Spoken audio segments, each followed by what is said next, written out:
Le agradezco al doctor Dussel que me acompañe, a Enrique Dussel que me acompañe este día para que se lo pueda explicar a usted personalmente, y le agradezco esta oportunidad para platicar. Muchas gracias, Enrique Dussel Peters. Hola Alejandro, muy buenas tardes, ¿qué tal? Gracias. No, a ti, muchas gracias. Mira, a ver, la coyuntura, la discusión de corto plazo, venía escuchando tu programa y comentarios, el video, etcétera.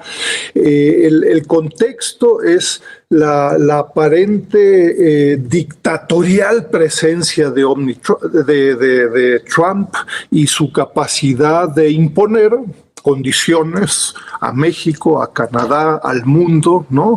Estos aranceles recíprocos, que de nuevo de recíproco tienen poco, pero bueno, así le puso, ¿no? Y entonces, con un poco de ironía, pero espero que con mucha seriedad, el artículo aborda a qué sí le teme Donald Trump, ¿no? Y yo te diría sobre todo al periodo entre el 2 de abril, donde Trump anuncia estos aranceles recíprocos, y el 9 de abril, una semana más tarde, donde debieran entrar en vigor estos aranceles en la medianoche, ¿no? Y te recuerdo con el detalle que 12, 13 horas más tarde, Donald Trump reculó, se echó para atrás, ¿no? Es decir, no canceló estos aranceles recíprocos, sino que lo que planteó es de que se ponen en pausa y los países, el pobre de Donald Trump está inundado de solicitudes de docenas, él habla de 75 países en el mundo que están buscando negociar con Trump. Entonces Trump está muy contento de la cantidad de países con los que va a negociar, ¿no? La pregunta en este artículo, en este análisis, es ¿qué pasó en esa semana del Correcto. Anuncio al mediodía del 9 de abril, ¿no? ¿A qué le teme Donald Trump, no? Dices en un párrafo en particular: no obstante, el 9 de abril Trump cambió de opinión. En la madrugada entraron en vigor sus aranceles anunciados y 12 horas después se retractó. Los aranceles recíprocos solo se implementarían después de la opción de negociaciones durante los siguientes 90 días. ¿Qué sucedió en esas horas y a qué se debió el abrupto cambio? ¿Y a qué se debió, Enrique Dussel? Bueno, Donald Trump le teme a los mercados, ¿no? Le teme a los mercados, a las bolsas de valores, que como el día de hoy siguen en picada, y en ese periodo del 2 de abril al 9 de abril hubo un desplome en las bolsas de valores, y yo destaco un tema adicional, que es la tasa de interés de los bonos del Tesoro de Estados Unidos, es decir, la deuda de Estados Unidos, una especie de contraparte de los CETES que se venden todos los martes en México, ¿no? Estados Unidos tiene una deuda en dólares de 36 billones de dólares, es 123% de su Producto Interno Bruto, y ahí cada porcentaje de aumento o disminución pues tiene un impacto impresionante. Yo señalo ahí en el análisis, en fin, la tasa promedio en 2024 fue del 3.32%, ha venido aumentando en el 2025, y destaco cómo en este relativamente breve periodo, del 2 de septiembre al 9 de septiembre, la tasa aumenta de 4.42% a 4.90%. Alguno diría, oye, eso ¿a quién le importa? Pues son cacahuates. Ante los 36 billones de dólares de deuda de Estados Unidos, una parte es doméstica, otra parte es externa, este aumento de 0.5%, esto ya no lo pongo en el documento porque ya eran muchos números, ese 0.5% en una semana implica 180 mil millones de dólares en interés más que debiera pagar Estados Unidos. Entonces, mi conclusión, yo te diría, de este análisis es: Trump le teme a las bolsas de valores, a lo que sucede a esta muy sensible tasa de interés de la deuda del Tesoro de Estados Unidos. Esa es la razón por la cual Trump se echa para atrás, ¿no?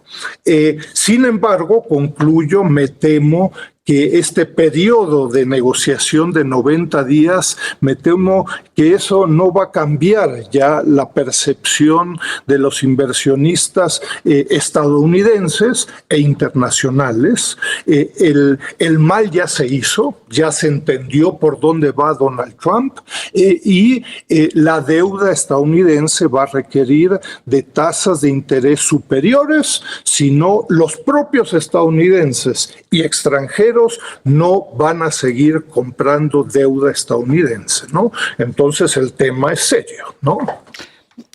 ¿De qué tamaño? Estamos hablando de una superpotencia que es el país más endeudado del planeta. Cuando dices tú el más endeudado del planeta, ¿de qué tamaño es esa deuda? ¿Y a quién le debe Enrique Dussel?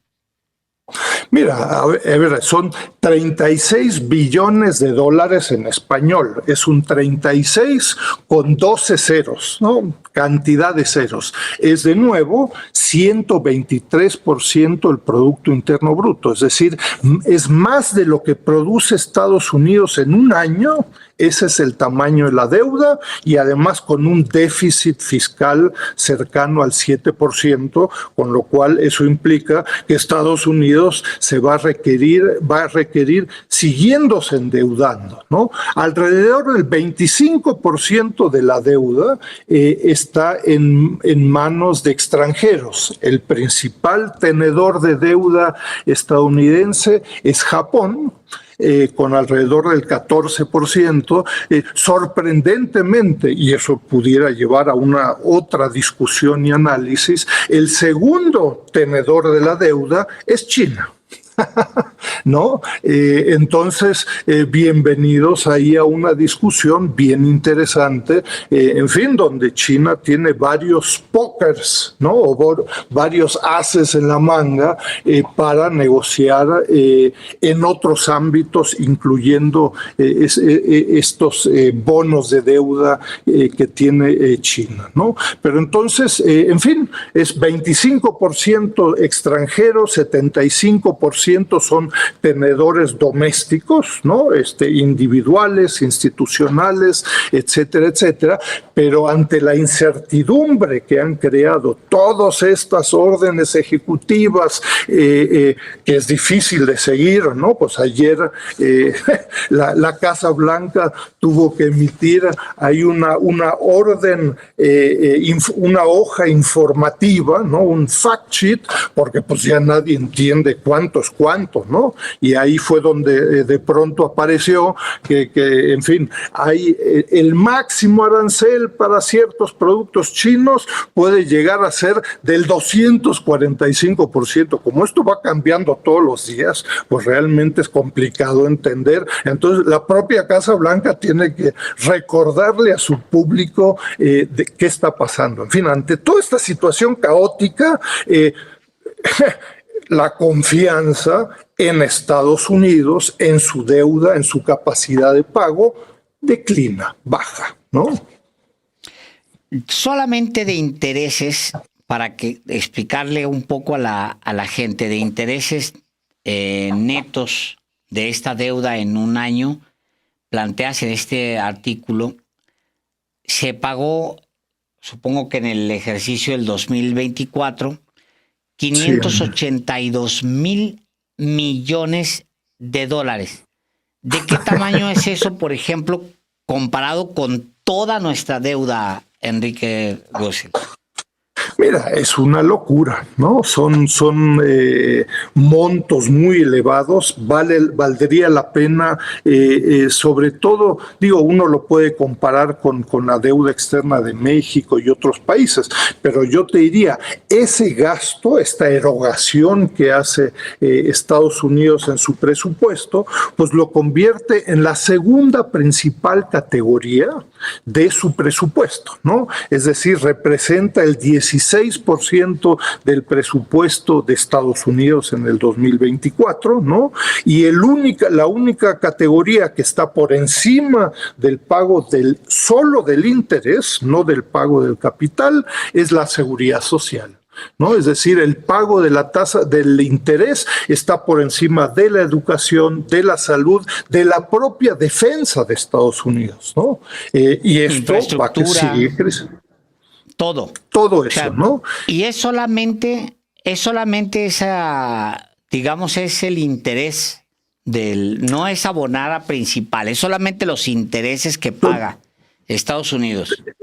El interés sobre 36 billones de dólares, repito, 36 con 12 ceros, ¿no? A eso le aplicas la tasa de interés y por eso es que, claro, si la tasa de interés te aumenta de 4.4% a 4.9%, como lo hizo en una semana, cualquiera diría a quién le importa. El 0.5% de interés sobre 36 billones te sale en 180,000 millones de dólares. A eso sí le teme Donald Trump y su grupo de asesores, ¿no? A la bolsa de valores, porque eso implica una destrucción de capital real, ¿no? Y a lo que va a tener que pagar Donald Trump en el corto, mediano y largo plazo ante el aumento de esta tasa de interés, ¿no? Entonces, en fin, en forma un poco provocadora, ahí planteo a lo que sí le teme, no necesariamente a debates internos, a debates internacionales, a debates con Canadá o con México, etcétera, sino que a esa tasa de interés de pronto ha de haber visto los números y haber dicho, pues, ¿quién va a pagar eso? ¿Cómo lo voy a pagar? Las dos bolsas, destrucción de capital en bolsa de valores y pagos por el servicio de la deuda, ¿no? Es realmente impresionante qué sensibles son estas tasas de interés de la deuda, como en una semana pueden variar en forma tan sustantiva, ¿no?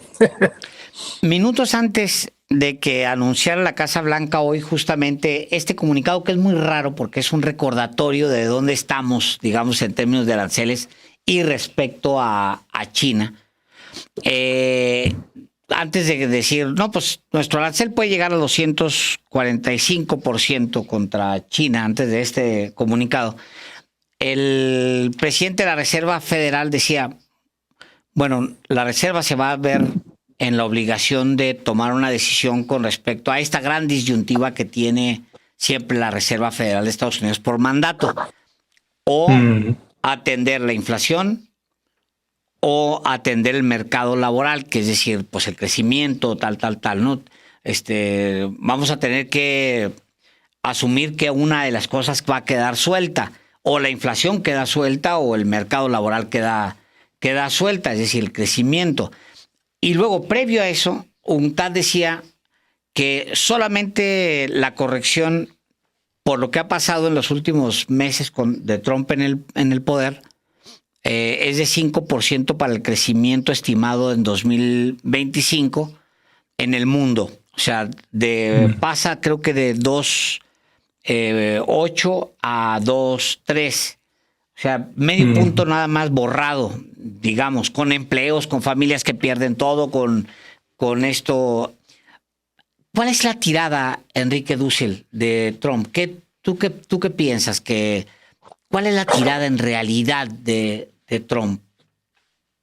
Mira, yo creo que de los pocos pensadores, que no hay muchos en el grupo alrededor de Trump, yo te diría el más respetable es probablemente Robert Lighthizer, ¿no? Él fue en la primer presidencia de Trump, fue el representante de este USTR, ¿no? Del representante del comercio de Estados Unidos. El público ha venido publicando desde el año pasado un grupo de reflexiones. El 6 de abril publicó un interesante documento, reflexión en el New York Times también.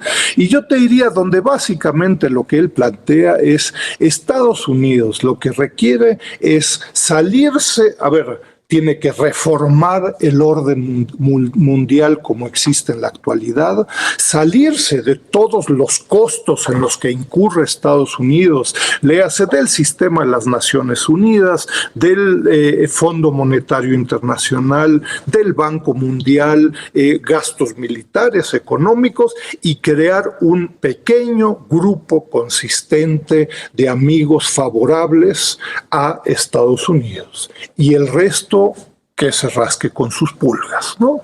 Y particularmente yo te destacaría, por ahí lo he hecho anteriormente con ustedes, me parece particularmente importante este concepto del security shoring. Está muy de moda el nearshoring, o sea, desde 2022, Estados Unidos, Janet Yellen, Biden, la Casa Blanca, todas las órdenes ejecutivas desde el 20 de enero, incluyendo esta hoja informativa de ayer, todas inician. La seguridad nacional de Estados Unidos está en cuestión y por eso tomo medidas con respecto al fentanilo, a mi frontera sur, a mi frontera norte, a China, etcétera, etcétera. Entonces, no es casualidad que el único país que se quedó con estos aranceles del 2 de abril es China. Y como escuchamos ayer, en algunos casos hasta el 245%, ¿no? Estados Unidos está muy preocupado. Ustedes recién reflexionaban sobre el caso de las tierras raras, ¿no? Yo te recuerdo este Instituto de Investigación Australiano, el ASPI, tiene un muy interesante análisis que plantea que en 2024 de 64 sectores críticos, en 57 China ya tiene el liderazgo en la innovación y tecnológico, ¿no? Entonces, lo de las tierras raras que ustedes señalaron hace un momento es resultado de una consistente política en ciencia y tecnología hace 20 años, ¿no? Para ellos requerían tierras raras, litio en Chile, en Argentina, en Bolivia, etcétera. Pues todas las minas de litio son chinas, ¿no? No hay japonesas, no hay estadounidenses, etcétera, ¿no? Entonces, la tirada, como tú preguntabas, Alejandro, es crear un pequeño grupo de países cercanos a Estados Unidos, contrarios a China, y retirarse, me temo, de todo el orden mundial, incluyendo la Organización Mundial de la Salud y muchas otras, probablemente en el corto plazo, ¿no? Eso va a tener impactos dramáticos en muchos ambientes, tanto en la salud, en la cultura, en flujos de capitales, de inversión, etcétera. Va a ser un nuevo orden mundial como no lo conocemos, ¿no? Bueno, leía yo recientemente, no recuerdo, creo que en el mismo New Yorker, un ensayo de un cuate que decía, pues es tan profundo que pues estábamos en África controlando enfermedades y midiéndolas para evitar pandemias. O sea, estábamos monitoreando de alguna manera mientras atendíamos poblaciones enteras, vacunando, etcétera, y lo hacen las naciones. O sea, participan, pero al mismo tiempo están conteniendo, están midiendo de dónde viene, qué está pasando. Ahora todo eso se va a perder. Todo ese control de salud, digamos, que había a partir de la disolución de todas las organizaciones que tenía o los apoyos que tenía Estados Unidos en salud. Y así le pega absolutamente a todo. Ahora, hay efectos colaterales. Por ejemplo, me llamó mucho la atención la gira que trae Xi Jinping ahora mismo Malasia, por el sudeste Camboya asiático, me llama mucho la atención. Anda en Vietnam, creo que estaba en Camboya.